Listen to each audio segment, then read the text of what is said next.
And welcome to another episode of More Than Dice. I'm Gonzo. I'm John. I'm still false, Kathy. Welcome to episode 231. Today we're going to be talking a little bit about Malifaux because we got some questions about it, and I will be putting together some Malifaux stuff. Then we're also, and there's Kathy. She's in our chat. We love you, Kathy. We miss you. Miss you, Kathy. And let's see. We got a couple of rants. We're going to talk about nerd rants. Not necessarily for me. No, not from John this time. Some stuff that's coming up, and let's see what else we're gonna do. We're gonna put together some Malifaux models. John's gonna teach me how not to lose my cool while putting them together, and hopefully keep my calm. Wish I'd known that coming in. I'd try to get my Zen in a better spot. You got alcohol. You're good. I do have alcohol. So let's go and get through the business. We want to thank Muse on Minis. Guys, they're rebuilding their podcast page to make it a little bit easier, and it's taking a little bit longer because they hired someone else out to do it. And so you can find all of our stuff on the SoundCloud or iTunes or whatever and just go straight to that until Muse is back up. But do check them out. We also want to thank Parallel War Games for Conquest, which Jim will be painting up some Raptor Riders pretty soon. Let's see. Who else? Midnight Heroes. They will be at Warfare Weekend. And also, if you like their cool chibi stuff and the cool game, you also can get all their cool stuff with a discount code from us. We want to thank Turbo Dork. They are doing some really cool stuff with paints right now. They got some good color shift and good metallics. Mm-hmm. I will be using those to finish out that sword that I was working on. Still not done with it, but they got some cool stuff. They will be at Warfare Weekend also. We gave away the last discount code. I do have to give that discount code to the person that won it. I totally forgot about that. We want to thank Mini Masterworks and check them out and make sure that you go and get what you can from them. I still have not used the water activated color pencils yet. I'm trying to figure out something to use them on. I just haven't found something that I really, really want to test them out on. I may do that when I get my Orgoth models from Privateer Press. Do like some rusty theme on them because they're seafaring. Maybe do some rust on them. I don't know. Haven't decided yet. Did I miss anybody? Turbo Dork, Midnight Heroes, Parabellum, Muse on Minis. I got everybody, didn't I? I think you did. Man. Do we have any shout-outs this week? Honestly, work's so fuckery, I don't even have a chance to take a look. I know people unfortunately passed, and I'm sure there was a big name I missed, but I didn't see or hear of anybody. Not that there wasn't. If there's somebody that we missed, let us know. We will give them a shout out. But we'll give a shout out to all the people that listen and give all the cool stuff. We appreciate you listening and finding us and hanging out. We do have three other podcasts. Actually, we now have 4 podcasts that share our network now. We have Tried and True, which is a War Machine and Hordes group based out of the Delaware area. They're doing really good community stuff. Really good people, really nice, really fun. They're actually doing a lot of cool stuff for their local metas and stores. Like they hop from store to store. Like Monday's this store, Tuesday's this store. And they do a lot of helping out. They're really good bunch of people. Quite a few of them are coming to Warfare Weekend. We have the Boker Brawl people. They have a small little podcast where they talk about stuff more War Machine-esque, but they also talk about like judging and running stuff and events. Pretty funny crew.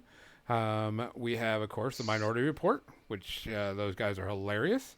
And then we have my new one that I'm working with a friend of mine on, doing Warcaster stuff. So... and our next one, I am building off of what we did community support and bringing it and pitching it towards more of a Warcaster feel type thing. So got so much stuff. John's RPG did end this last week. The finale was. I haven't had a chance to listen. Hopefully everybody died a glorious death. No spoilers yet. Okay. But that is concluded. I do have a podcast. I do have an RPG that I'm hoping concludes this tomorrow, and I'll be posting that up. And it's like 5 episodes. They're only about like 2 hours a piece. And we're hoping to start another one here soon. No Nickname Frank has just gotten done with his training. Then we see if he's interested in becoming our 4th. If not, we got to find a 4th. And then I've got a couple different ideas we're talking about, so we'll see. Got any? Give us a teaser of what you're thinking about. Nope, no teasers. No teasers. Damn it. Okay. Oh, I forgot to say I did get to play, in an RPG, and so I get to play it again this week, and What's I that like? love playing my goblin. What's that like? I know. Everybody's like, "How long has it been since you played an RPG, Gonzo?" I says, "Well, I played it in like an episode or like a couple of hours, but I've never played in a campaign and like had a full-fledged character or whatever." And they're like, "Well, when was the last time you did that?" I was 20 plus married. years? I was married last time that happened, so it was a while. 20 plus years. So let's go down to the real juicy bits. Jim, what are you drinking tonight? Oh, we got ourselves some cranberry ginger ale and rum. Okay. John? Didn't have cherry Coke in the bottle, so I didn't want to get a 2 liter. So I have Coke with Evan Williams cherry rum, or cherry whiskey rum. I am drinking what kind of looks like a really dark scotch or a bourbon, but I'm doing a Taylor Fladgate's port. I was like, you know what? I really would like some port. So Why? it's a 20-year-old port. I love port. Port's Okay. great. Sure. You got a boat, port's great. So, guys, we appreciate you listening. We appreciate you coming out. We appreciate you hanging out. If you don't do this live, make sure you come check us out live. We answer all questions, get everything going in here. Please take care of yourself. Please look after each other. Quit yucking on people's yum. And just enjoy what we've got. Let people have their fun. Cheers. Cheers. Cheers. Oh, holy shit, that's fucking good. Hold on.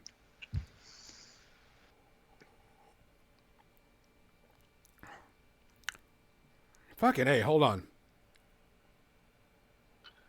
Apparently, this is the Gonzo Wants to Drink More Ooh. podcast. I haven't had port in a while, and I forgot how good that shit is. Nice and good burn. Hey, Hittenby. I'm gonna go off with this one rant, and it's a spoiler, but it's all over the internet. So if you haven't seen the newest episode of She-Hulk, We're it's going to do out this there. now? Oh, I'm gonna do it now because this pisses me off. So there was an after credit scene of She-Hulk. We'll discuss the episode during the media section, but there was an after credit scene where She-Hulk twerks. You know what? People are up in arms all about this and are going all off on these people and are just saying how it's ruining the Marvel universe. And I'm like, okay, 1, it's an after credit scene. They've always been stupid and silly. 3, who gives a fucking shit? Who cares? I mean, okay, let's talk about all the other people that have twerked or danced in the MCU. No, easier. So you're here to tell me you're upset about a comedic scene at the end of the comedic series. That's what you're upset about, Internet? There are better things to be upset about. Go fuck yourself. I mean, There's no problem with that. It's a comedic series. I'm twerking Clearly. right now. There you go. Jim's twerking right now. I mean, this was fucking okay. ridiculous. If you have a problem with it, it's probably not that it's twerking. You probably have other deeper problems you need to look at. Correct. Was it silly and kind of stupid and goofy? Fuck yeah, Yes. because that's what She-Hulk is supposed to be. Yes. There's some seriousness in there, but she's a fourth wall breaker. Yeah. She's a calm Deadpool in that aspect. Yeah. She breaks the fourth wall, and I'll tell you right now, if it was Deadpool twerking with this lady, nobody would have said a damn thing about it. Nope. Not one fucking word. They did. They hooted and hollered when Baron Zemo danced, and he danced like a piece of, he white boyed it, but he did a good white boy. Yeah, I don't know who that is. Still. Yeah. Yeah. Yeah, if that's your problem, you've got other problems you need to look into because it's not that she's working. And like I said, in the comedic series, and for everyone who says like, oh, Disney's really shitting the bed with this stuff, like, Mm-mm. really, maybe you're not really a fan. Maybe you're more of an action movie fan, and you should watch action movies. Yes. But it's clear you're not looking for a wider thing because what they're taking this is they're taking the Marvel Universe and they're giving you a wide diversity of type of show. Yeah. And hey, that's great. You all Well, are obviously not old school fans who remember when, the best Marvel superhero movie was, oh Jesus, pre-Iron Man. There wasn't the best Marvel superhero movie. Maybe, oh no, I mean, I guess technically you get the Spider-Man movies, Yeah. like X-Men, when that was the best you got, and those were fine.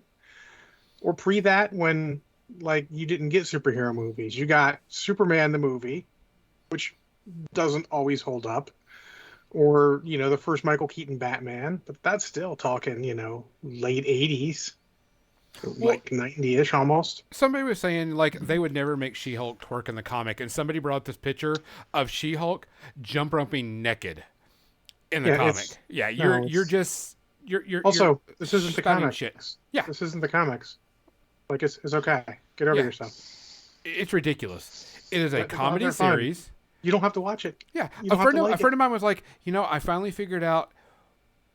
I Not know that I the friend. didn't like She-Hulk, I finally figured out why She-Hulk is the way it is. Because She-Hulk is not a serious superhero show; it's a comedy superhero show. And now I get it. Now I enjoy it. I know exactly which friend you're talking about. Yeah, because he was like, I get I it. guessed. Yeah, Yeah. he goes, I get it now. And I'm like, yeah, you're not supposed to. This is not supposed to be Yeah. Doctor No. Strange, But let's talk about this on the bigger level is stop just hating on the things. You can go like, I don't like it. I mean, I'll be on Twitter and I'll be like, someone will post like, I love this. And I'm like, hey, no, you know what? He's not asking for opinions. Doesn't need mine. I'm out. I don't need to share it. They're not asking. If they ask, sure, I'll give an opinion. But you also should try and phrase your opinion in a nice way. Someone posted a picture from the Batman, or a scene from the Batman, which we know Gonzo and I have differing opinions on. Correct. I thought it was more on the mess side, and he fucking loved it. Yeah. But the scene they showed was the ending, where Batman's putting the person on the stretcher, and the person doesn't want to let him go because they're scared, but they feel better when he's there. And I'm like, yeah, it's a fucking great scene. Mm-hmm. There's some great scenes in those. You don't have to like the whole movie to go like, yes, sir. You posted a great scene in that movie as one of the ones that like there's a couple performances and scenes in the Batman that are amazing. You don't have to be binary. You don't have to fully hate or fully love anything. You can be critical of it both ways. You can have something you don't like, or like, I don't like this, but I like this part of it. I'm agreeing with John on all this because there's another thing that came up, and it really kind of pissed me off because now everybody knows that I don't give a crap about 40K. Don't like playing it. Don't whatever. It's it's just not my thing. But we've got to stop shitting on other people liking other things. Yeah. Within reason. Don't get me wrong. If you like something that's something super shitty, I'm going to shit on you because that's a different We're talking story. about games and hobbies yeah, and stuff. but we're talking less about moral things. Yeah, we're not talking about moral things. And this is stuff that really irks the crap out of me. I remember growing up and getting my ass kicked because I liked reading Dragonlance books. And the kid beat me up and destroyed my Dragonlance book. Devastating to me. We don't need to tear down each other nerds. At all. We don't need to tear down. You don't need to tear down nod nerds either. Correct. Let's be honest. Correct. But I mean, we need to stop that. If someone likes something that you don't like, don't tear them down for it. Now, if they ask your opinion why you don't play that, give it to them and get a good constructive, don't call them. When someone asks for your opinion, you don't have to be constructive, but don't attack them for Correct. it. I guess that's the best way to put it. Don't attack them going, well, you're just a piece of shit because you play this. I'm like, no. That's not how you do it. You can be witty, like, I only play good games. The voice helps a bit. Or, we used to call 40K Shoots and Ladders as a joke in the GW days. We would be in the GWs for calling 40K Shoots and Ladders compared to fantasy. You can make a joke out of it. You can do it. You can give them actual feedback. Like, I don't want to use that many models. I don't like how binary it is. You got the first turn, you're going to fucking murder half of my troops, and it's not going to be fun for me. Those are all fair. You can even just say, I don't like the grimdark oveness of it. There's a lot of things you can say. Just don't attack somebody for liking it. Yeah, don't attack the person. Yeah. There is no need to attack the person. I've said for everything. Don't attack the person, attack the argument. If they say, one of my buddies says 40K is the best game, and I'm like, it's really not. Yeah. I mean, and the thing is Glad you like it. I'm happy that you like it. I'm not going to play it. If they come in like, well, why don't you play it with me? I'm like, I'm not going to spend the money to. I'm just not my game. Yeah. I will champion you to play it as much as you want, and I will do everything to it. But it's nothing I'm going to go over. Oh, Hinton, you're in the wrong podcast for that one today, unfortunately. But I appreciate that. Yeah. The thing is, so, like I say a lot. I've said it before. Is someone posted once on Twitter like how much they love the original trilogy of Star Wars, or not the original, the prequel trilogy of Star Wars. And I said, I'm not the fan you are, but I love how much you love it. Yes. It doesn't affect me. Someone loves something I don't like. That's fine. Some things have even gotten me to reevaluate my opinion on something. Sometimes you hear someone analyze something and they may be pulling it out of their ass or whatever. There's a Jill Barrett, who I've talked about before, does mostly stage fighting, and she talked about mostly the lightsaber fighting in the Obi-Wan series. I'm not going to spoil it, but it was great. Like, her breakdown of it. I don't know if it's what they intended. If it is, more power to them. If not, still great on her for looking at that. But I like to think they actually did break it down like that. There's some good stuff there, Even if you don't necessarily like the content, you can sometimes appreciate the idea behind it. Yeah, I mean, I've just been seeing too much hate lately. Yep. And it's been really pissing me off. And a lot of nerd raiding hate. Don't get me wrong. There is nothing wrong with saying, I didn't like this because they didn't follow the way the book went. I get that. That's fair. That is a fair assumption the way you go with it. You could not like a great movie like Ready Player One because it didn't follow the book the way you wanted to, and that's correct. Okay. But I don't go around, we jokingly joke about it. Yes. We joke because we're friends and we do that. But I'm not going to sit there and when someone says, Ready Player One was the greatest thing in the world, and I just tear into them and tear into it. And the thing is, it's not that I didn't like it so much. I just wish they would have gone with the book because I wanted to see the book in movie form. He had expectations; they were not met. Correct. That's fine. And still, the ending scene is still a great fun scene because giant robots and everybody else doing cool shit. But yeah, the bigger thing is, like he said, there's a lot of hate out there, and it's not getting better yet. It's going to be a while. Correct. I mean, some political things have happened this week that are hilarious to me in all the wrong ways, but it's going to keep there. And how we fight it is not letting it affect the rest of our lives. Yeah. Don't let the hatred and everything affect your normal life with other nerds and all. If someone comes in and loves something, that's cool. I'm willing to talk rationally about things, tell the parts I like. It's easier to be positive about something until someone really tries to hit you on what you didn't like, and then to be negative all the time. And the one thing that really gets me more than anything is the gaming tabletop community is a very small community when you think about it. Mm-hmm. There's a lot of us, but we're very small compared to a lot of other communities that are out there. And if you're at a game store or on Discord or Twitter or whatever, and you're just beating the crap out of somebody and being very hateful, you're ruining the community and stopping people. Mm-hmm. And we need to build the community more than anything else. Yep. There is nothing that ruins a game community than kicking people out. Yep. That could have been in. Yep. Gatekeeping is bad. The only people we kick out at the gate are those fucking hateful people. I mean, there's that, and we even give them a chance, but they get one chance. It just kind of it really irked me this week because I saw that a lot, and I'm like, there shouldn't be an issue. And it's in everything. There was a thread on Twitter. People's like, what's your favorite D&D? And literally they didn't put 4th edition in there. I'm like, someone's like, why didn't you put 4th edition? It's like, well, I've never heard anyone who actually likes it. I'm like, well, now you have. I like it. Like what it brought to the game. It's perfect for my group. Yeah. And you know what? To their credit, the people didn't shit all over their opinion. They're like, oh, okay, cool. Because that's a fair opinion. If it's perfect for your group, it's perfect for your group. Doesn't matter what anyone else thinks. Correct. Don't care what anyone else thinks. And that's, you'll find if you don't care about what anyone else thinks in a general sense, obviously you care about your inner circle and all that a little bit. Yeah. But if you don't care about them, you also find yourself easier to not just shit on it when someone else likes something you don't. Like, my buddy goes 40K is the greatest game. Cool. What else? He's like, I'll bring an army. Would you play? Sure. If you want to play, I'll play. It's not like it's like fucking painful for me to play a game. you know? And if you see your friends being shitty, call them out. Yes. Always call everyone on their bullshit. They may not realize it.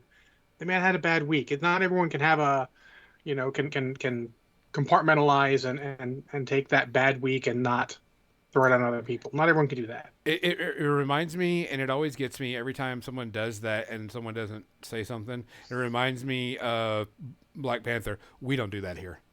Yeah. Yeah. Just like, call them out. We don't do that here. I tell my friends and people at work that, like, if you see me saying something like that, fucking call me out. I'm probably just having a bad day. Yeah. Because if you see, especially somebody is talking super negative, being complete shit, say, hey, you either need to step back or you need to get your check. You need to check yourself, because we don't do that around here. We don't shit on people for stupid reasons. Yeah, and that's why I use the voice whenever I'm making fun of something like that, so people realize I'm being silly. Yeah. There's a whole difference. Like I says, someone asks me for my opinion of why I don't play this, I'll give it to them. But if I'm sitting at the game store and I'm playing a game and they're playing another game, I'm not going to tear into them for not doing that, because this happened, not me personally, but happened at a game store recently, and these guys were playing the beta of Warcaster, and a bunch of 40K guys came in and ripped on them, and we're like, dude, we played 5 games to your 1, and they were just kept on ripping on them, and I'm like, you don't need to rip on those people. If they enjoyed beta testing this fucking game, let them do it. Yeah. Don't be that asshole. Who cares? Yeah. Again, people are having fun. If they're having fun, their fun is infectious in a general sense. You will have fun because they're having fun. Yeah. And if you find yourself at a gaming table and people are having fun and laughing and having a good time and you're getting angry, you probably shouldn't be gaming. You probably should be at home sorting out whatever underlying problems you have that are causing that issue. I have it sometimes. I'm not going to lie. Sometimes you got to walk away. There was a guy in my meta, and anytime something really cool happened, he would high-five the other person. Even if it was something really cool that, like, wiped out his entire unit, he was like, dude, that was an awesome roll, awesome tactic, high-five, congratulating him for doing something really cool. And you should, because, if it's just me rolling dice and going, it's dead, I missed, it's dead, I missed, but you pull off something really cool and it makes it look neat and the game makes it fun, and you wipe me off the table without being a dick, yeah, kudos to you. You did what you were supposed to do. Yeah. Good job.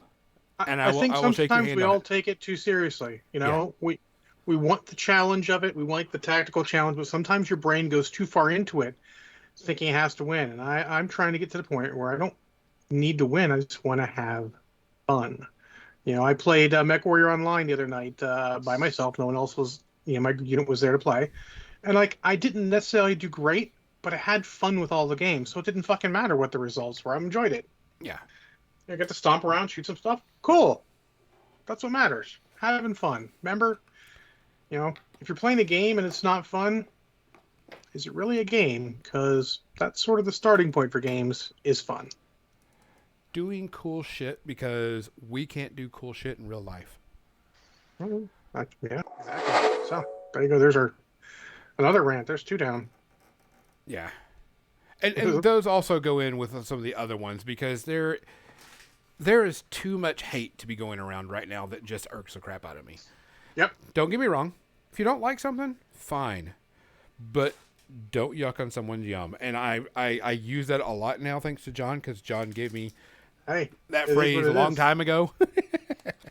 It's true. I mean, we were trying back in the one of the iterations of Hanging With John to do let people have their fun. COVID sort of put a bullet in that, but we should get back to that. Let people have their fun.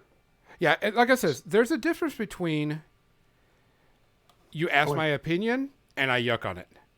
I actually do a model that'll work with that I'm sending to you. Do what? I have one of the alt poses for a model that'll work with that crew that I'm sending to you as well. Oh. So I already Mister, opened this up you and don't was need to looking send at me any models. You don't need to it. send I me have a models, question. John. I have an answer. What the hell are these? Those are cards.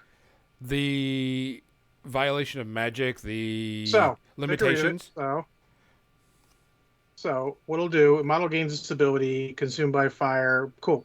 So when you do something, it'll tell you to attach that upgrade to somebody. Okay. It's probably a summoning thing.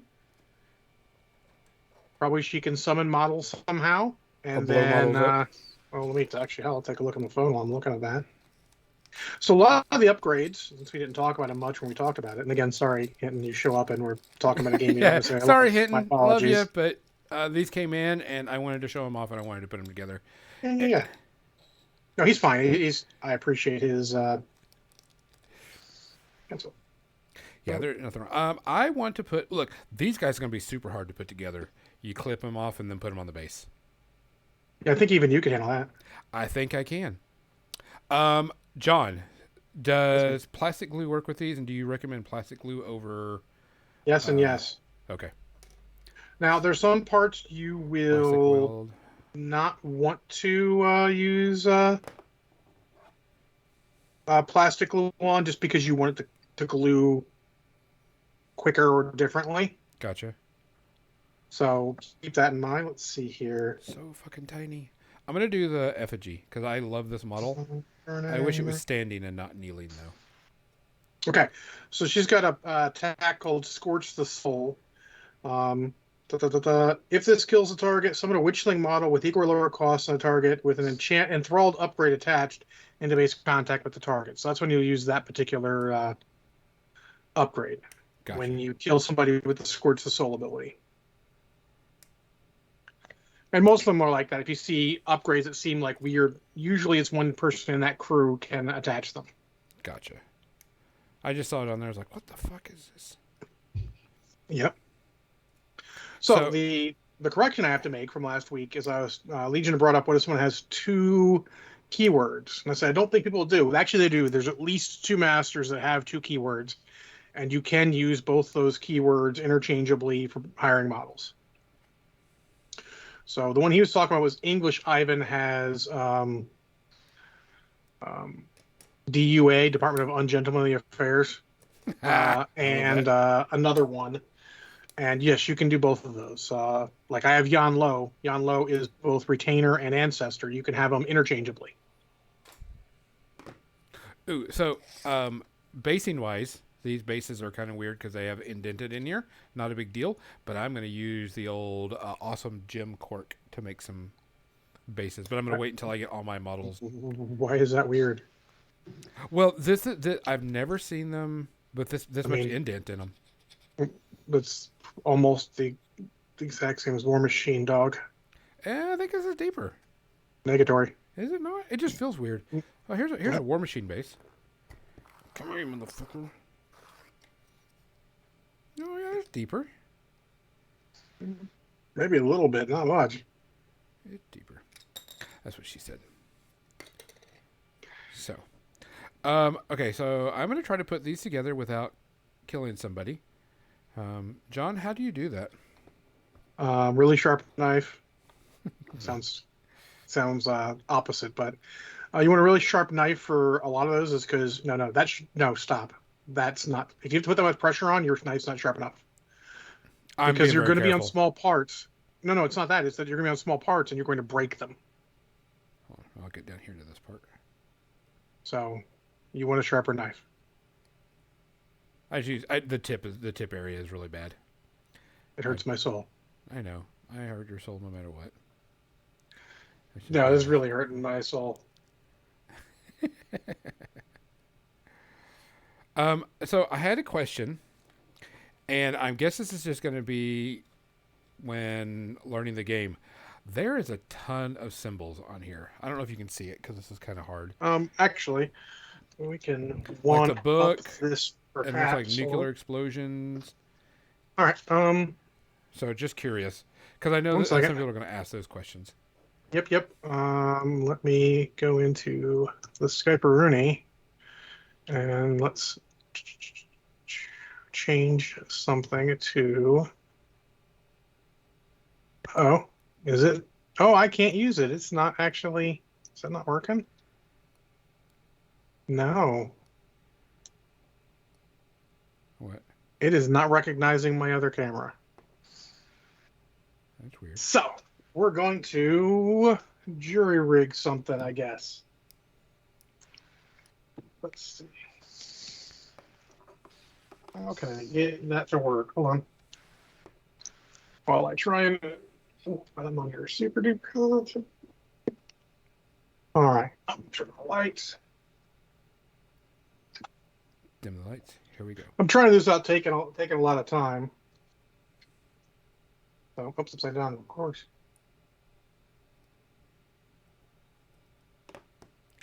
Okay. All right, this is probably not going to work because it's not going to focus right. Oh, it's also mirrored. Never mind. All right, that's not going to work at all. Well, just kind of Sorry. describe it. Yeah, well, I wanted to use the visual of it, but unfortunately, it's not recognizing my paint camera, which means I need to fix that. So, this is me off. Why is my camera not working? Should be working now. Actually, go ahead and talk about something for a second. I'm gonna see if I can get my camera to work real quick. Okay, so I do have no fucking clue what the story is behind these guys.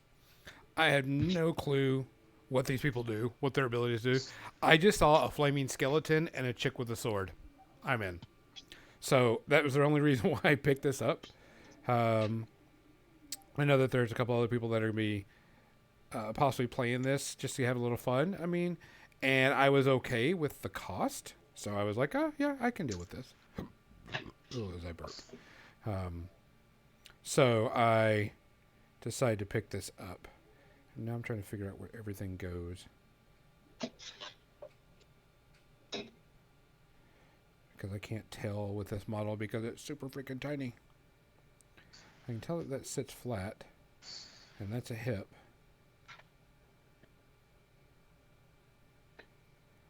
Yeah, because there's a foot. There's a leg. So...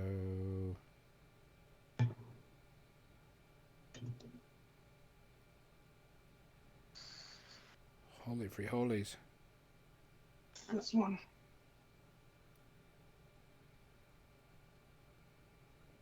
I gotta look at the box. There should be assembly instructions with this. Oh, okay, now I see.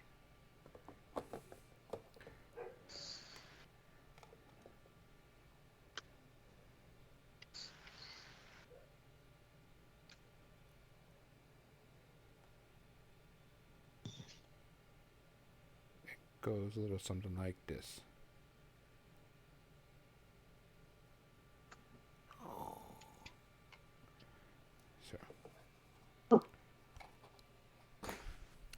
But I'll probably get a couple. Oh, that was just to unplug and replug it. Oh, okay, that's good. Let's see if that works. No, no, Skype's not communicating. Come on, Skype. I mentioned how much I love Skype. Yeah, I think it's the the ninth wonder of the world. All right, it's not working still. All right, 1 second. Mm.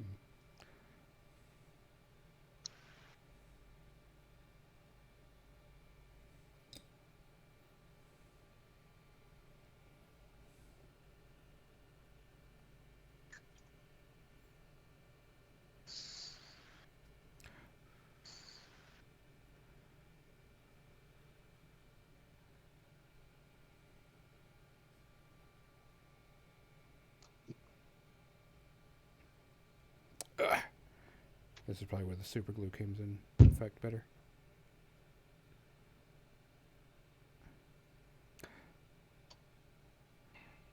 Hold still. Don't move. Everybody be very, very quiet. It's actually Sorry. loud.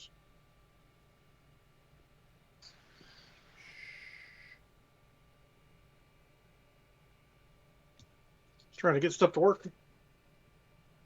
Don't move. Okay. What was this episode 250 something? The Silent Podcast. Yeah, basically. As John tries to get stuff done, and I'm trying to get things to settle down.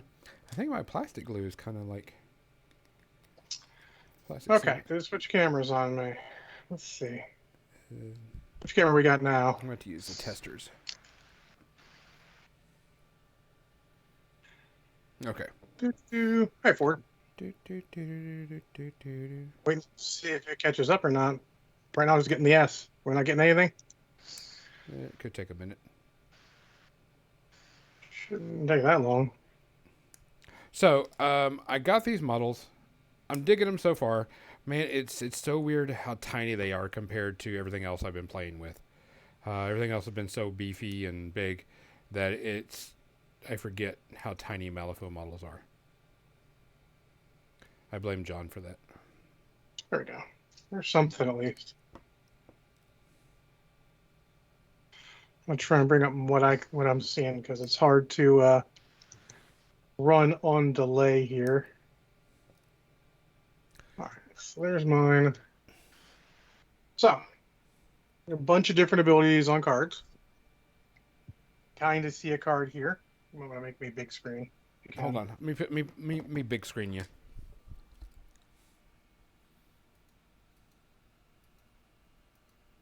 Normally, I just use my hobby cam, but apparently it decides it doesn't want to work. Skype. Yay.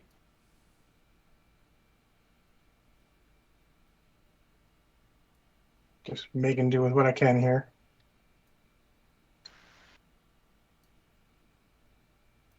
Waiting on Gonzo. Yeah, I'm trying to. It's still you, by the way, Gonzo. I know. I've got to put you in front.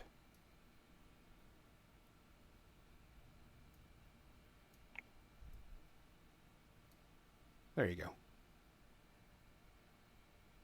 It's got to focus. Yeah, I mean, I can only do so much focus on it. Okay. There's something at least. Maybe actually too much light. Let me see if that helps at all. No, it's not wanting to focus on Nope. it. Nope, it's not focused because there's other stuff around. Let me Yeah, maybe focusing on underneath. Get your underwear off the table. See if I keep my underwear on the table. This is a rag for cleaning the glasses. Jackass. Jackass.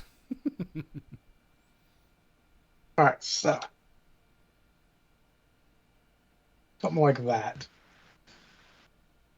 So you can kind of see a bit. Yeah, there you go. Yeah, just don't move it, and it'll focus in. Move your Okay, hand. so I'm going to move it down a little bit because you need to see the top a little bit to start. But what it is John's trying to get these symbols because there's a ton of symbols on these cards that I was like, Yes. What the fuck is this? What the fuck is that? It's funny that it was doing better with my hands on there. In any case, obviously it'll come through. Model's name, its type, and since it's a minion, how many it can have. Oh, really? This is pissing me off a lot. There we go. Then its keyword there, retainer. Opposite side. You see the cost. It's pretty clearly denoted. I'm just going through it all because it's here. Defense, willpower, the faction, the symbol there. Movement and size. And then it does it again. Damn it. Then there's a bunch of abilities, but what he's talking about is sort of like at the bottom here. There is, if you look at the empty vessel upgrade, it has a little plus there. So it says, receives a plus to its duel. Plus means you flip an extra card. We talked about that a little bit last week. You flip an extra card, and you'll get to choose which one you use. So rather than flipping, if you're a negative, it'll equal out to a straight up flip. If you're positive, it'll be extra positive. And if you're even, it'll just make it one positive. And again, as long as it's positive, you'll get to choose which card. Then also he's talking about on the back here.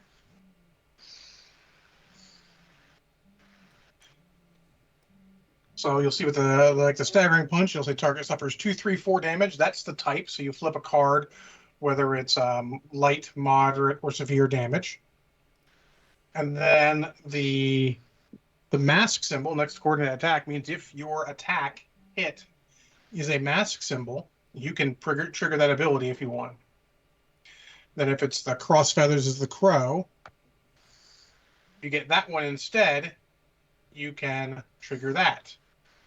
Or if somehow you end up with both, which is possible through various means, you can choose one or the other. And then I don't know if I have, let me see if I've got anyone handy that has like a blast or something. I don't have a ton of cards handy. Let me grab some.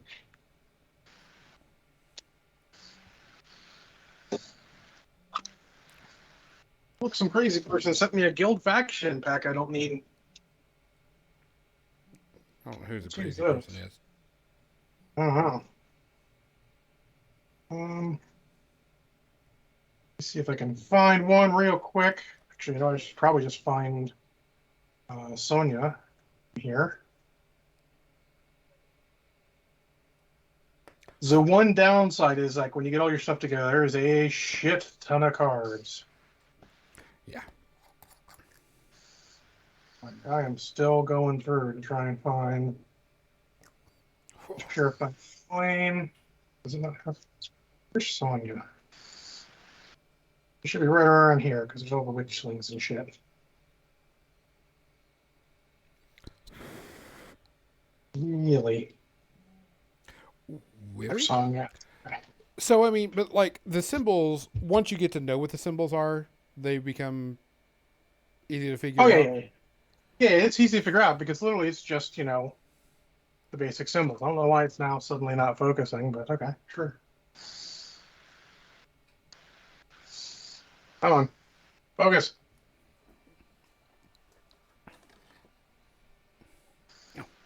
Hi, Kathy. Night, Kathy. There we go. Okay, so the other ones he's talking about are, say, Flame Burst. It has 2 explosion, 3 explosion, and 5 explosion. That's how many blast markers you get to put down with that attack. If you do light damage, you put down 1 blast marker, and that's in base with the model you attacked. So the model will take 2, then the blast model, since there's no lower damage, just take 1. With the moderate, the target would take 3, and then anyone under the blast marker would take 1 lower damage, so 2. That's fun. And then with the 5 blast splash, you put down 2. The first, each one has to be in base with the model or the blast marker that you put down previously. And then the person you hit takes 5, everyone else would take 3. And then also it says model damage gain burning +1. So there's that. And then the other one is down under tactical action, Smoldering Soul. There is a black circle with a person icon in there. You can't really see that's a person, but it's a person icon in there. 3 inches. That means anyone within 3 inches, including this model, do whatever it says. They're all affected by it because it's an aura. So everyone's in range for that. By comparison, let me see if I can find a pulse, which is very similar. But of course, here we go. If you look at his draw essence at the bottom, really, come on. There we go. Maybe fucked it up again. The draw essence has sort of like the person in parentheses with 3. That means it's a pulse from this person. So this person's not affected by it, but everyone else in that area would be affected by it. This is all explained in the rule book, but sometimes it's easier to get someone to tell you how it works. Do you have any more questions, Gonzo? That was about it. Because Okay. I was like, there was just a ton of stuff. There's a ton of stuff. It's a lot. And all that, just for that. I'll have to figure out how make my other camera work again soon. You can make me not big now. Hold on, I just put some. But wait, the cards and send it back to you. But yeah, it's just with a lot of little stuff. None of it's really difficult at all. It's just, experience a lot better.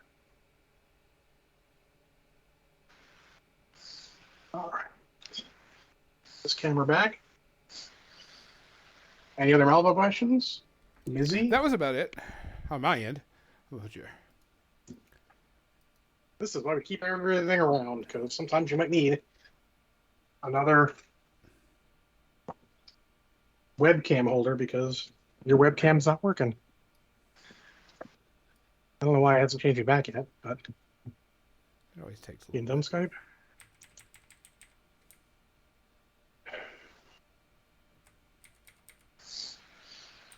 I think I was trying to share my screen, which wouldn't have helped at all. All right. No questions. Okay, cool. So there you go. And I do have everything getting together. Mizzy, I've got a bunch of stuff on my, well, -1 on my table to pack up and send to Gonzo. Then he'll give you your stuff. No. And why is it still not? Come on, Skype. Why are you suck, Skype? Switch it over and switch it back again. Shouldn't fucking have to. Really shouldn't have to. To be fair, I also shouldn't have to fucking unhook and rehook my camera. But hey, Skype, I bet money. If I look in here, it probably have. I can probably find it on my sound stuff. Let's see. Nope, it's not registering at all. Okay, cool.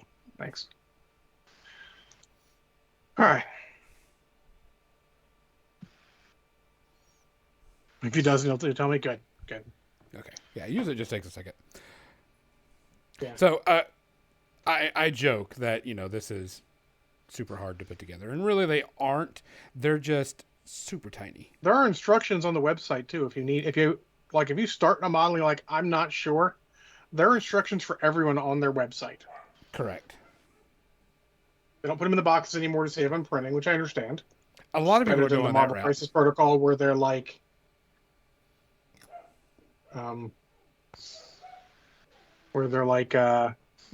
puts the sheet in, but then has a QR code to the direct instructions. I'm like, that's cool and all, but you're not saving anything.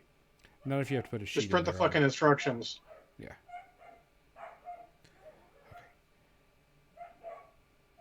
Okay. One done. Yeah, my dogs are. Yeah, they're wrestling. for the most part they're not hard. And actually, some of the newer ones are easier. They've gotten a little more. I guess whoever chooses how they're cut. And spoiler, people, like, weird miniatures does not actually get to choose how they're cut most of the time. It's whoever's making the plastic mold in China gets to choose how it's fucking cut a lot of times. And Sonya is a very thin character anyway. She's not, Yeah. she's not, super bulky like Samuel Hopkins. He's got some thickness to him, so it'd be easier to put together. She's a very thin model. Mm-hmm. So it's going to be hard. It's just a little fiddly type thing. So other than that, Yeah, a lot of them are a little fiddly. I mean, the older ones are more fiddly than the newer ones, like I said. Like the new Yanlo doesn't have the infamous Yanlo beard, where it's a wispy little beard. So, it's got it more attached to his head. his beard is attached to his head. What the hell is wrong with that? Well, I mean, the other one with literally his little wispy beard was a separate part. Yeah, I've heard the jokes about that. Yes. Type thing. But no, it's like these things they're smaller than what everybody's used to nowadays, I should say, because everybody likes to make big beefy models. Oh, yeah. They're kind of on par with since Jim's been so quiet, the Middle Earth size. I think they're about comparison to Middle Earth size models. Well, they're probably true scale, I'm guessing. Just like the Lord of the Rings stuff is true scale, doesn't have the pumpkin heads and big hands. Yeah, they're closer to true scale. I think they're still a little bit heroic at points, but they're mostly true scale. Yeah, some of their models are, but I mean, overall, I think they're true scale. They're not overly exaggerated or anything. Well, let's say what I hate. All right. Manian, I don't know what you're asking. Unless you're asking if there, why is there the Kirai and then Kirai Envoy of the Court? In which case, if you read the book it came from, you would know. I covered it. It's actually just an alternate version. Most of the masters have two versions now, so you have a little more difference in how you play within the one master. Master. It's funny how much more popular that song is now than it was. I know why, even though I haven't gotten that far yet. Yeah, that's why they have different rules. It's a different version. It's the whole Malifaux Burns storyline, if you will, their most recent one. What's their newest one? There's something new coming out. What's the new thing coming out, by the way? I mean, there's not really. I mean, it's already come out. I thought they The were. most recent book. I mean, they have releases. They stagger them like anyone, but there's not like any new big thing coming out. Like I said, their book released months ago, maybe even almost close to a year, maybe not a year ago, maybe 6 months ago. I thought there was something new coming out. Somebody were talking about new I don't think so. masters. I mean, there are new masters, but that's in the book that came out like fucking 6 months ago plus. Not that not Brushhead Dave's had that book for a while. I just bought it from TGI, a couple weeks ago. Oh, we got some biddies. Keep... Hello. Hey, Sarge, thanks for the bits. So yeah, so I mean, if you guys have questions on Malifaux, feel free to send them to me directly, either however you want to do it. John's the master. I don't know that, but I'm willing to research it. You have no idea how far I go for random people's questions. I had someone I barely know on Twitter ask me some questions, and I probably did a good 45 minutes of research to answer. But that's sort of what I did. That's what I do, I find answers. I like basic researches. So, it's fun to a point.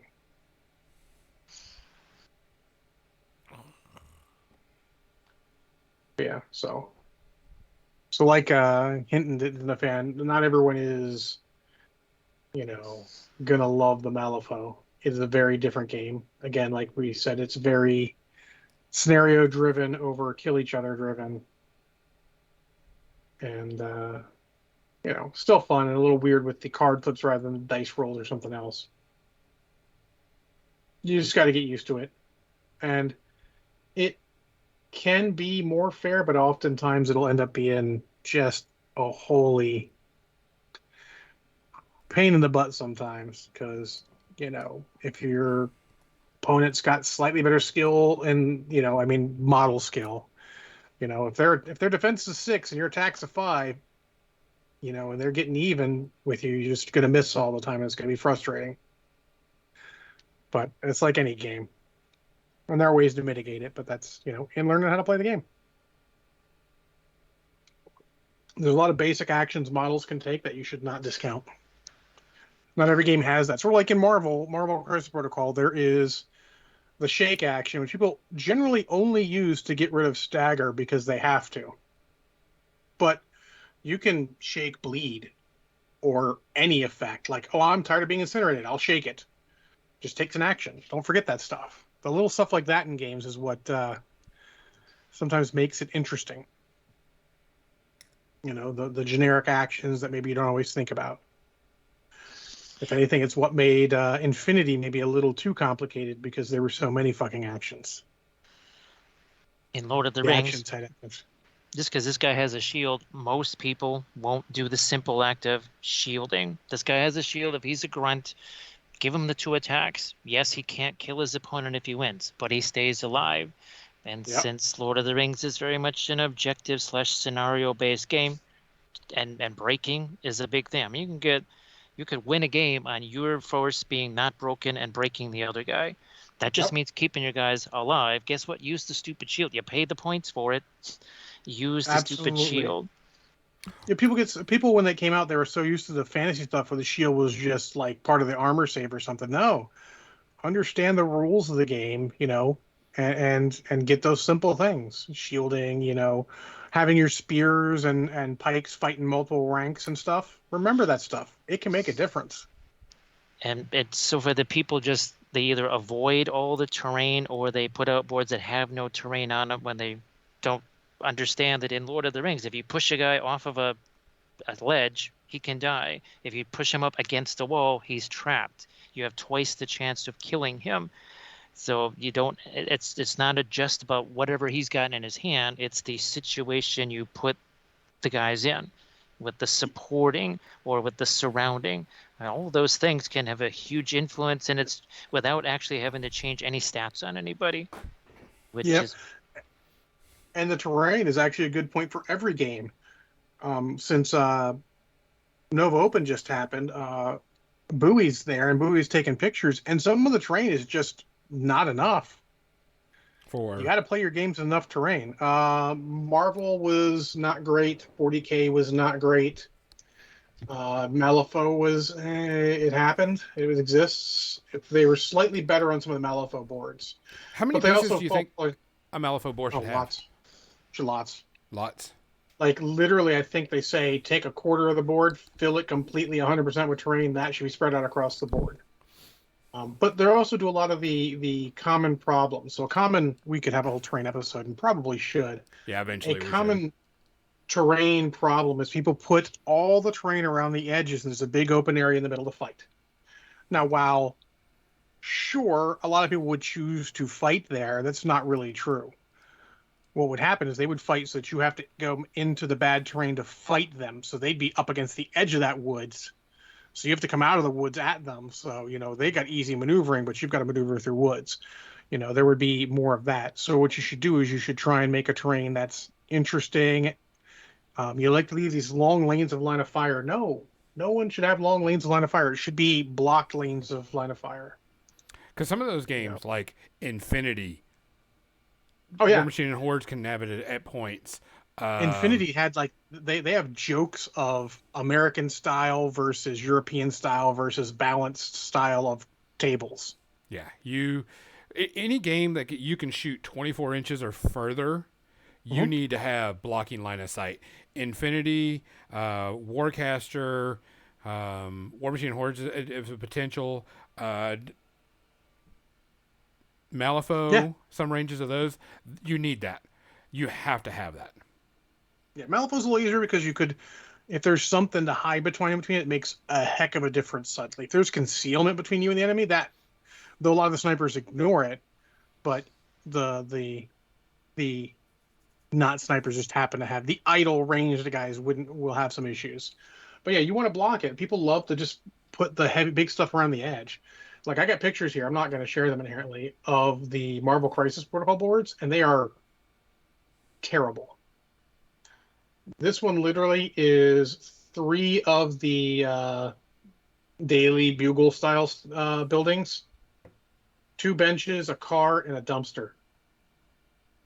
No, you can't play that. You've just consigned certain games to losses. Magneto's suddenly like, losing this game, not enough terrain. Well, some of the other ones are a little better, but really, you got to figure it out for all the games. Yeah.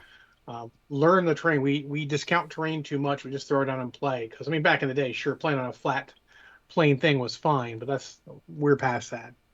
No more. But expect that in a future rants of more than dice. Yeah, we should do a episode on terrain and break it down per game, because some games let's plan it out some, because then I can go over to Marshall's house, because Marshall has exquisite amounts of terrain to do, and I can get him to set up like a Malifaux board, a Necromunda board, and a Marvel Crisis Protocol board. I can get pictures so we can share them with everyone of these are more reasonable boards. So what do you say, 2 weeks? More than that. Let's all right, let me get the stuff together. Let me do some fucking work on this. My God.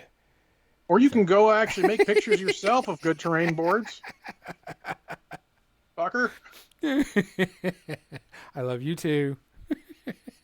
Ay, ay, ay. Yeah, we should do that. We should show some good terrain type boards. Mm-hmm. Let's go ahead and switch over to the media section because I just realized it is past 8 o'clock. That's well past 8 o'clock. You were correct. One might say it's past 9 o'clock. Yeah, it's some of those weird parts. Some might even say it's past 10. Yeah, depending on where 11. you're at. You're right. So, I have. Let's see. I think I said 5 or 6. 1, 2, 3, Say 4, 5. We kind of touched on a couple of them. So you want to let's do one that we together. Let's go with She-Hulk, Okay. the newest episode. No spoilers. Spoiler, it's a comedy. It's a comedy. I didn't have any problem with this one. This one was kind of fun. I don't have any problem with any of them. Yeah.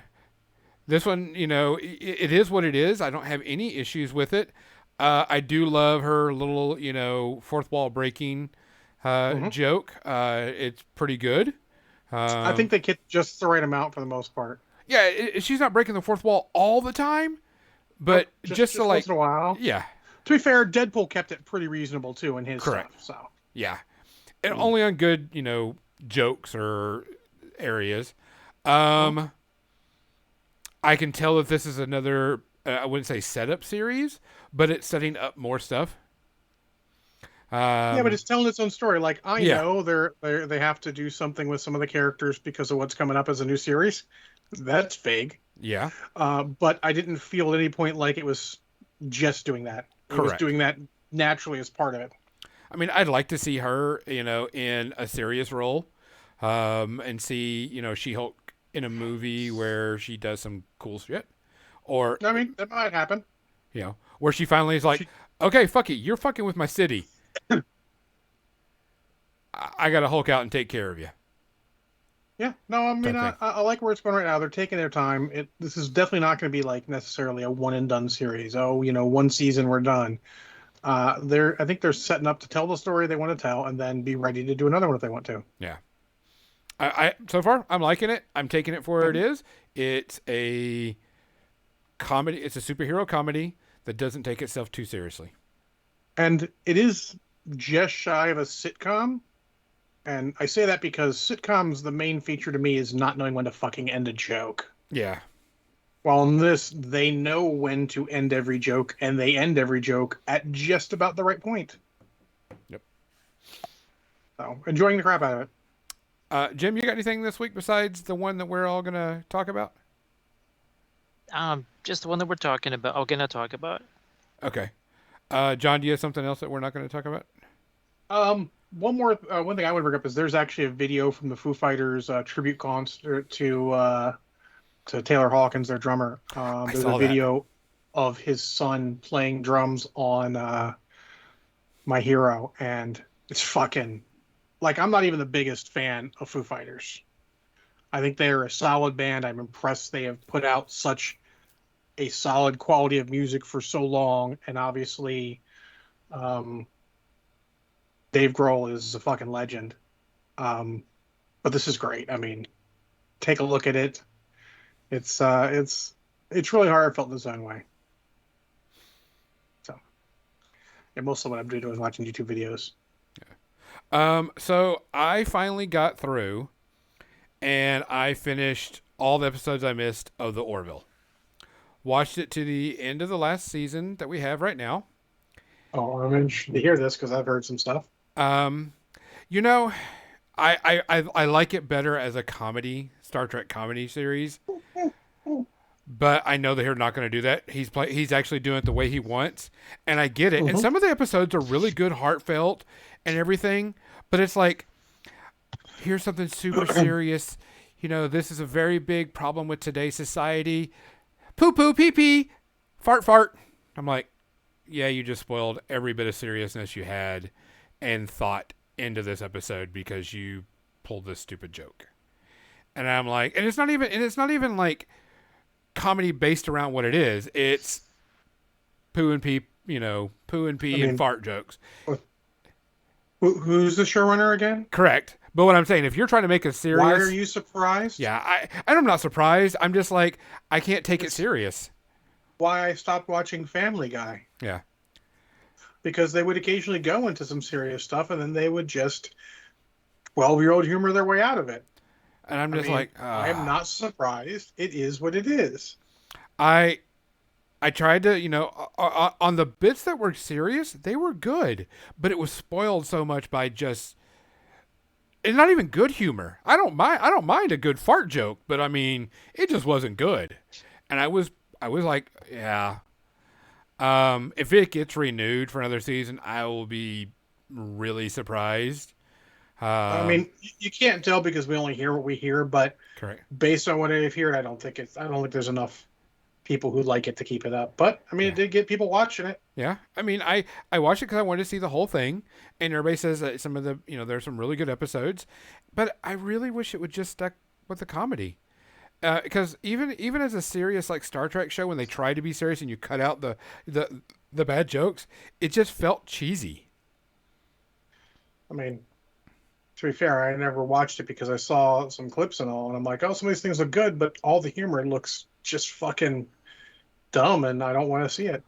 Yeah, and it's like it's trying too hard at points to be Galaxy Quest, and it will never be Galaxy Quest. Yeah, and I think Seth MacFarlane only has two faces in this entire thing: really squinty-eyed and sad, and stoic. I mean, it's not like he's a good, actor. He's fine. But he's not like a good actor. Yeah. It was just like... He's no Anson Mount. So, I mean, I give this a meh. This gets a 2.5 rating. The episode... I should say, not episodes. The scenes that were good were pretty good. But it was ruined by baseless, not even good humor. And I was just like... ugh. And, like, the world, I'm just not really impressed by the world building, I guess you want to call it. It's just it's just way too generic and way too meh. So I didn't see this last night, but we mentioned it. Apparently Chadwick Boseman won a posthumous Emmy for What If. Yeah, I saw that today too. That's super awesome. Yeah, I saw that. So it gives me a 2.5. I could live or, I don't care. I would be surprised if it got renewed, because I don't think it has a big enough following. And I think them moving over to a more serious show kind of lost what it was, in my opinion. Yeah. It lost its thing when it went serious. Lost what made it unique. Yeah. Just funny because a lot of people didn't watch it because it was a comedy show and maybe gave it a chance there. But I wouldn't be surprised if the comedy they did see scared them off from it. So, it could be but we'll have to see. But I'm still not going to watch it. I don't have a horse in that particular race because I'll spend the time watching Star Trek. Why are you making bad Star Trek when I can watch? And apologies if anyone doesn't like it. All the Star Trek out right now is pretty much good. Oh yeah. If I want comedy Star Trek, I'll watch Lower Decks. Yep. Spoiler: I'm probably not going to watch Lower Decks. And I like Lower Decks. Lower Decks is exactly doing what it's supposed to be. Yep, it's exactly what it's supposed to be. Which means that I only watch it in certain moods, and I'm apparently not in that mood too often anymore. What's wrong with me? What else? Do you have anything that's not Rings of Power? I mean, not really. Okay.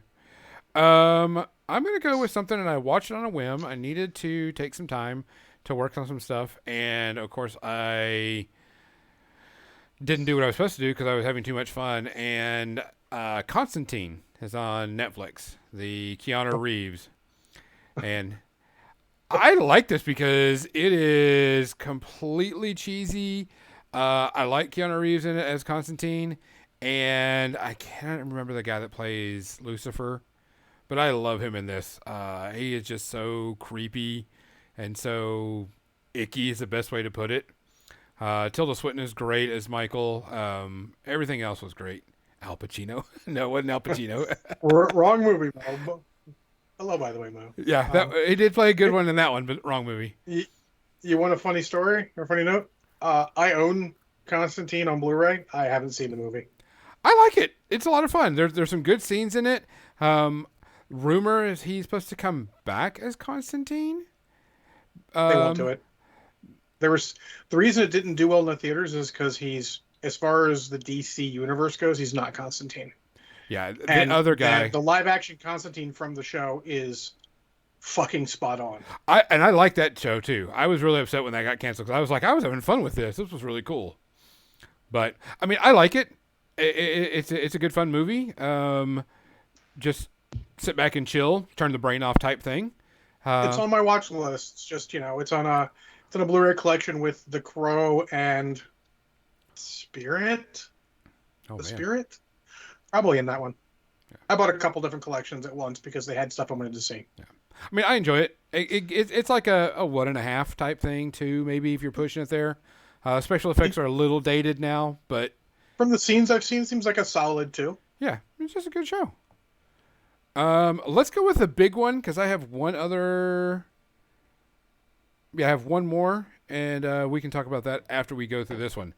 So, spoiler, there may be differing opinions on this one. Yes. So we are going to try. We will not spoil episode 1 and 2. We will try to keep it as much spoiler free as possible.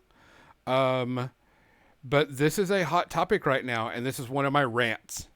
Rings of Power came out, and it got bomb reviewed, and so they had to stop the Amazon reviewing it, or not Amazon, the Amazon review area.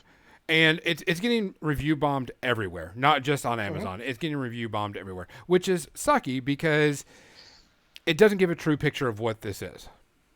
No, and they've already gone into the like Rotten Tomatoes and looked at the demographic that review bombs certain things. It's the same demographic of probably. You can only say, but I mean it's the same age demographic of 35 to 60-year-old white, or male, probably white. And I can call out because I'm in that demographic myself, but it's just it's terrible. So the story behind this, and I'm going to let Jim go with this because he's more of the history buff on what the story is supposed to be about. Oh no, I think we should probably finish why it was review bomb before we let Jim. I'll let you go with that then. So it was review bomb because people have a problem with people of color being, various races of Middle Earth. It's that simple. African American elves. I'm here to tell you, if you have that problem, don't point at Tolkien's lore or anything. You have a problem. Modes. It shouldn't be an issue, but it is. It is. That's why they're review bombing it, and I'm here to tell you, I don't think that part detracted from the series at all. No. I don't have any issues with people of varying races playing different creatures from world because it's a fantasy world. Unless Tolkien says this person is a white guy that has black hair and is like super particular, and everybody of this race is like this. In which case you would have called him out long ago as something else. But, yeah. I mean, in any case, I don't have a problem with it. I think people have a problem with it, need to get over themselves, but it's a common problem out there right now. Racism is not as dead as we thought. It is still alive, unfortunately. Yeah, and I think there's a lot of people that are bombing it because it's not following everything to the book. And you can't. I mean, I'll let Jim go first in a second, but he has mentioned that it was glacially paced, and the books are just as glacially paced, if not more, so that scares me. Yeah. I didn't have any problem with the pacing. I thought there was a lot of world building in this episode, and especially the second episode. There's a ton of world building. I'm not gonna lie, there were a couple parts in the first episode I'm like, you could steal that for a D&D game, and that would be interesting. So let's go. This is an age-old honorable tradition of stealing from Tolkien to make D&D. Oh yeah. Jim, what is the timeline that this is supposed to be in? And give us a little bit back history on that, because I think a lot of people might be confused, and because I was for a little bit too. I'm not a huge history buff on Tolkien. Now, part of it is they're essentially stuck in the Second Age. They're not allowed to use stuff from the Silmarillion, and obviously Third Age stuff, they can't kind of use that either. So in some ways they're stuck. The problem is they have about 3,800 years to work with. and they're sort of compressing that 3,800 years into about like 2 years, and that's kind of where people like there's a wait a minute, let's build this here. They're squeezing things together that just could have been just paced out a little bit longer, kind of show like how the elves really are eternal, where even the 200-year-old dwarves, they tried to suggest that in one of the episodes, passage of time, one species to another.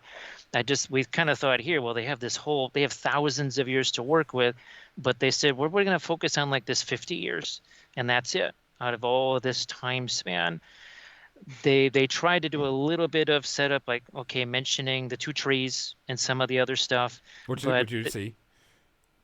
They couldn't really go beyond that, because then they're getting into some issues of legality there. So I could understand why they can't dive into a lot of this other stuff. I have a question for you, though, before you get too far. You mentioned that they couldn't do the Third Age and the Silmarillion. Do we know why? Just they only have the rights to the appendices and some of the other things. They don't have the right to the Silmarillion itself.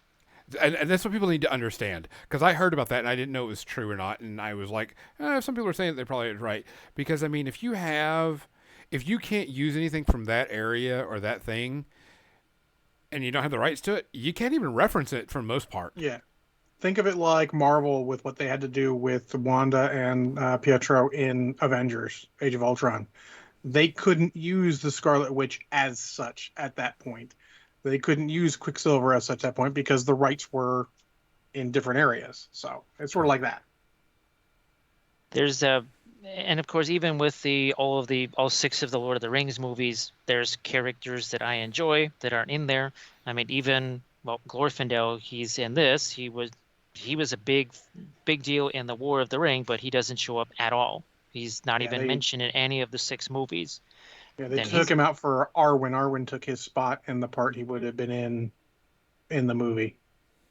And I think and this is more the technical aspects or the nuts and bolts of a show, is that people seem to teleport here.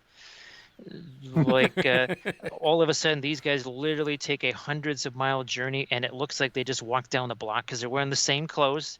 It's like they're having this 5-minute conversation, and they have just literally walked from like my house to Gonzo's. And it's like, well, that's interesting. How did that happen? And I think a lot of that has to do is there is too much to tell, and you don't have a lot of telling in, and you don't need to have a lot of description of going, we walked 500 miles, so we're going to do 10 minutes of walking. They are trying to utilize the maps. So they got maps of Middle-earth, and they'll just kind of show, well, here's where this is located, so at least you have some idea. Correct. I've liked that when they're using the map as they're moving to show where they're going to, so you have an idea where it is. It still can get a little confusing, but I liked that. It's unfortunately, when it comes to the lore, they're going to have people doing stuff that they never did, and people doing stuff together and they never saw each other. And even now, already in this thing, and of course, I'm just going to refer to him as Space Gandalf. Can't say that one. Can't say that one. Not yet.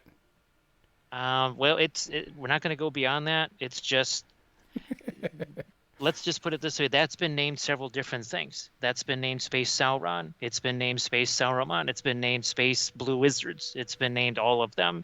So it's just kind of, and it could be none. We're kind of hoping that it's none of those guys. I would absolutely love it if it was some other actually new character that's not. I think I know what you're talking about now. I would actually prefer if. There's a lot of debate on that, and people are trying to figure out who what, but we won't know until more episodes come out. I don't try to figure out who what. I just enjoy it and go. And I mean, I'll be honest, I enjoyed it. I'll tell you, I watched first one and second one. I enjoyed it. I do feel like there are some scenes that are just like, okay, yeah, you could have done this and this, but for the most part, I liked it a lot. I like it's better than 90% of the other shit we got out there, and I enjoy seeing fantasy done right. Yes. Like, it's beautiful. I felt the music was pretty good. I don't know it was quite as good as the Lord of the Rings, the Fellowship of the Ring and all.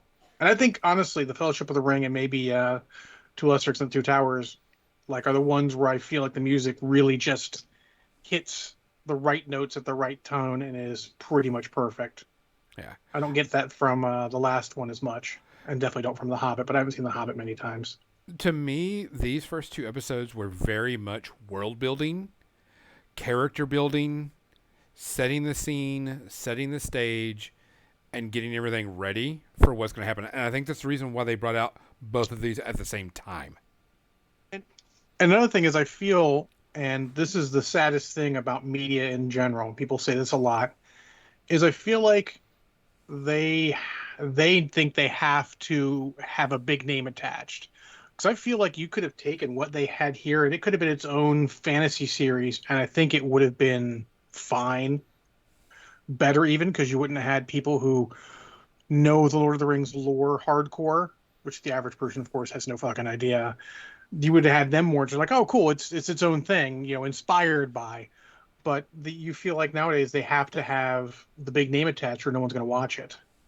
That's why it's all The Witcher, why they're doing the Braintop Willow series, this. They don't feel like they can get a new property. Hell, fucking I hear Aragon's coming back, for fuck's sake. Yeah.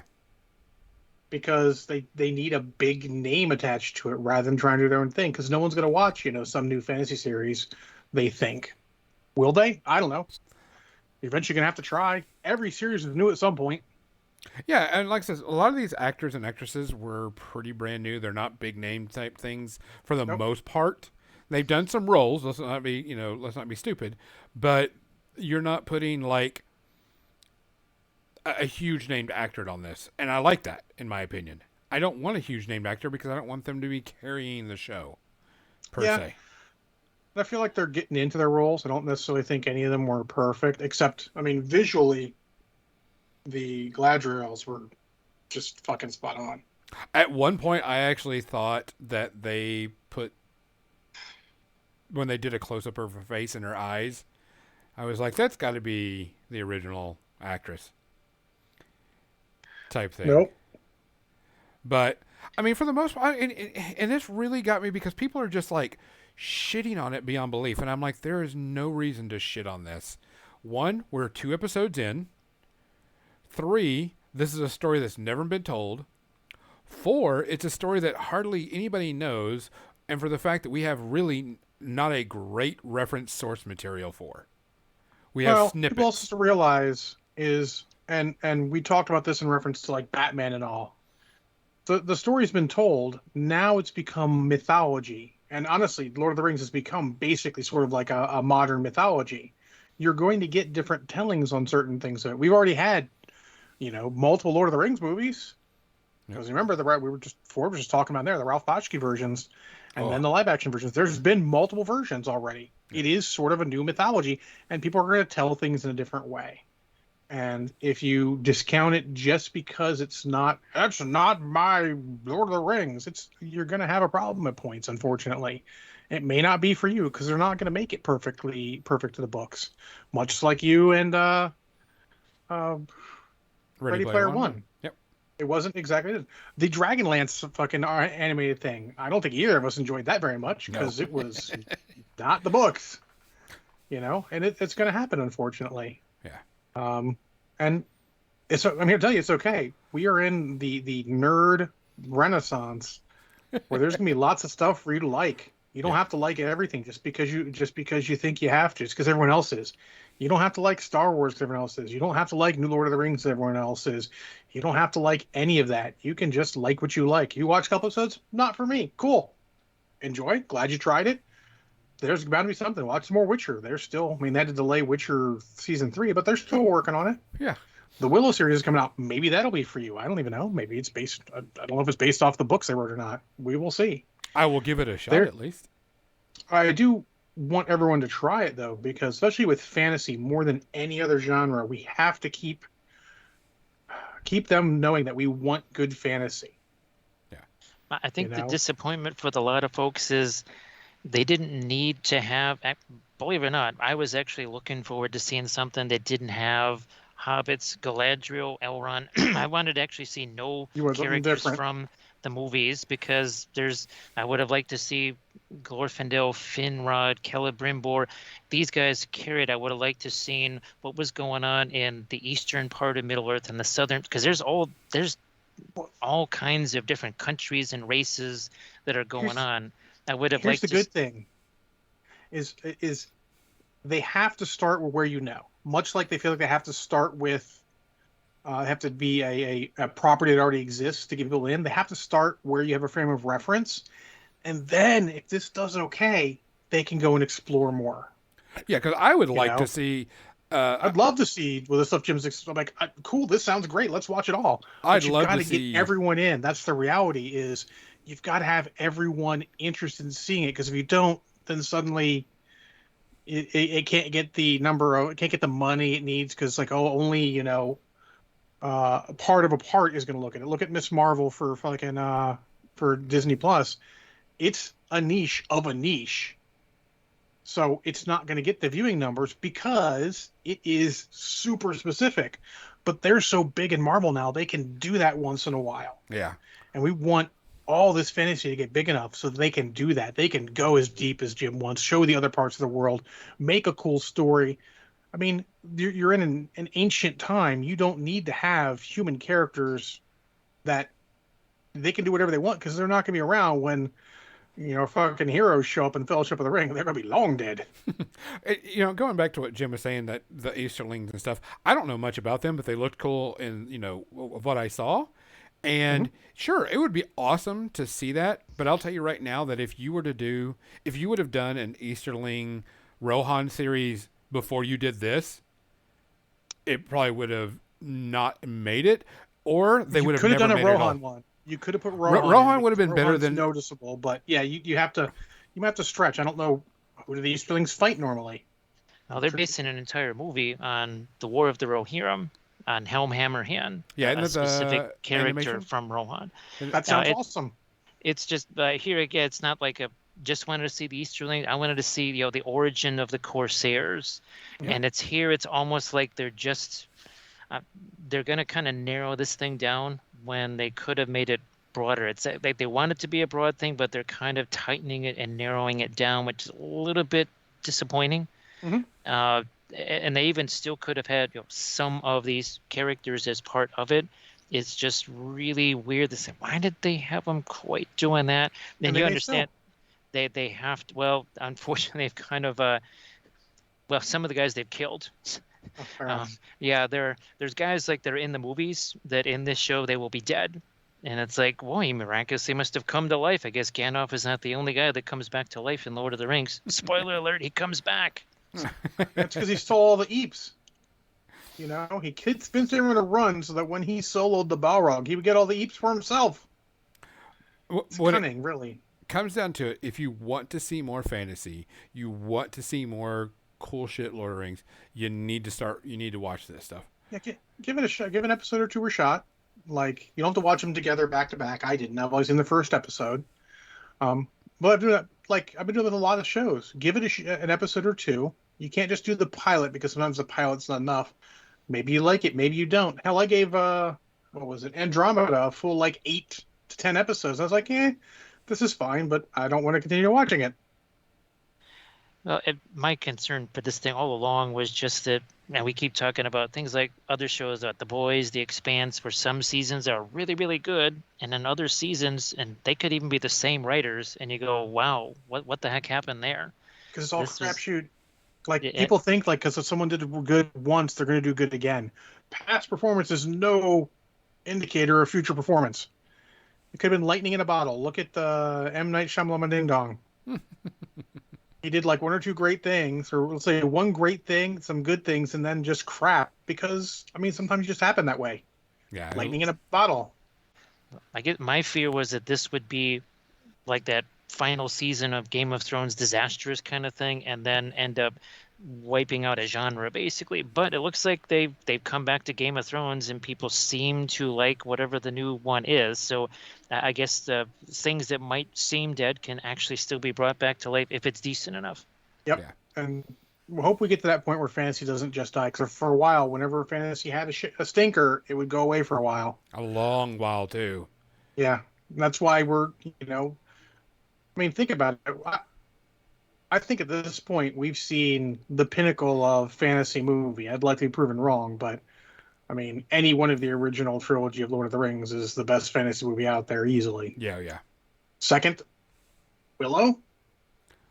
We started talking about this as like, are we ever going to see something good as Lord of the Rings in our lifetime again? And I'm like, I don't know. Maybe not. Maybe not. I mean, like I said, the previous good best one I think is definitely, in my opinion, Willow. But we still haven't touched the Red Service. I mean, I feel like there's plenty of room beyond Willow to make something between the two. But I mean, let's see what we get. Fantasy's so hit or miss. Yeah. And there's so many are just. How lucky they got with somebody like a Viggo Mortensen, where the guy that was going to play him literally at the last minute, they had to bring him in, and he, just because of his own personality, being humble and everything else, and the way he approached the role, really made that. It could have been a disaster, and everybody else could have been just as good. I don't think Stuart Townsend would have been as good by any stretch. That's the actor who he replaced, It's just all the rumors are like they didn't have any chemistry with him. It wasn't, and then Viggo came in, but a lot of movies are like that. If you look at the Aliens, this is another classic. James Remar was supposed to play the role of Hicks, and they got Michael Biehn at the end, and Michael Biehn fucking nailed it. Sometimes you just get lucky like that. I mean, Viggo was great. I mean, they even said, like, was it the Swordmaster said that he was one of the most natural swordsmen he's ever seen. Like the scene where he fucking hits the knife away with his sword was fucking real. Like, I mean, it's possible that maybe, in season 2, a new actor comes for a certain role and they really have like a Ian McKellen or any of the Viggo, those type of folks. I mean, right now, I just don't feel like there's anybody in this right here. It's kind of very bland. It's just understated. Bland's a fair word. I would say understated rather than bland, but I get what you're meaning.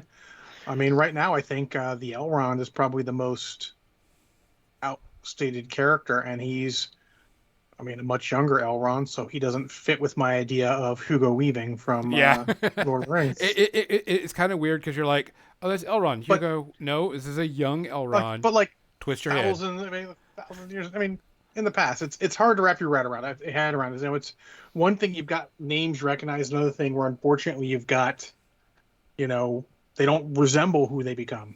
A much more cheerful Elrond. Yeah, you can tell this Elrond hasn't been beat to death yet.